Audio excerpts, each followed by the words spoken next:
Well, we are learning more about the suspect that was arrested outside a D.C. cathedral ahead of a mass marking the start of the Supreme Court's new term. Police are revealing he had a massive supply of homemade explosives. Bizarre guy Griff Jenkins joins us live outside Washington with the details. Hey, Griff. Yeah, good morning, Brian, Ainsley, and Lawrence. What's really frightening about this is that Supreme Court justices were expected to attend this annual Red Mass, which marked the start of a new Supreme Court term and honored the judiciary.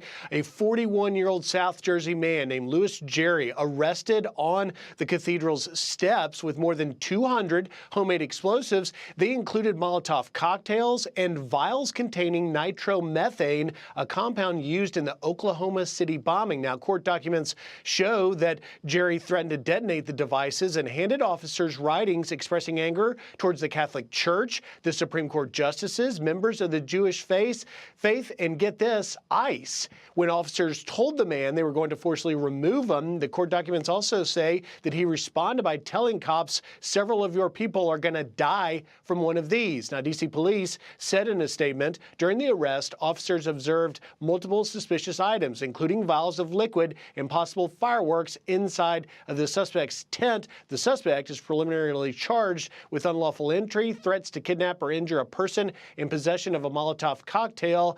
The investigation is ongoing. Reports say that security threat actually prevented the justices from attending, and now that suspect, Louis Jerry, is being held without bond, facing multiple charges, including possession of a weapon of mass destruction in furtherance of a hate crime. Guys?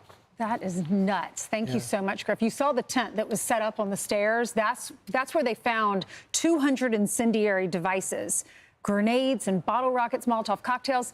He expressed hostility and disdain for the Supreme Court and for ICE and for the Catholic Church and for Jewish people. So he told the people around him, he goes, "Hey, you might want to get out of here. I have explosives."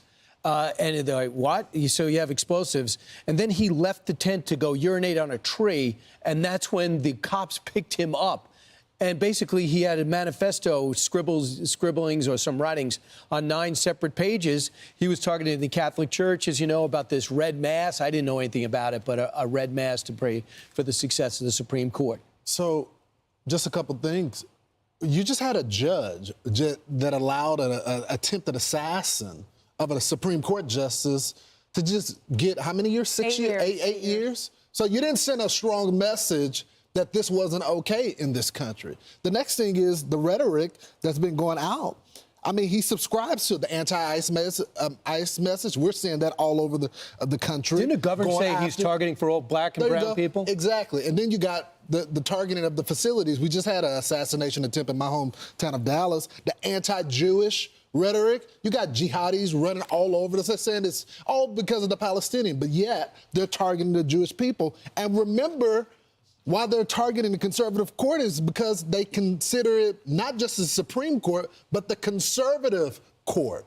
So they need to police their side because we're seeing people trying to attack certain groups in their name. I'm Steve Ducey. I'm Brian Kilmeade. And I'm Ainsley Earhart. And click here to subscribe to the Fox News YouTube page to catch our hottest interviews and most compelling analysis.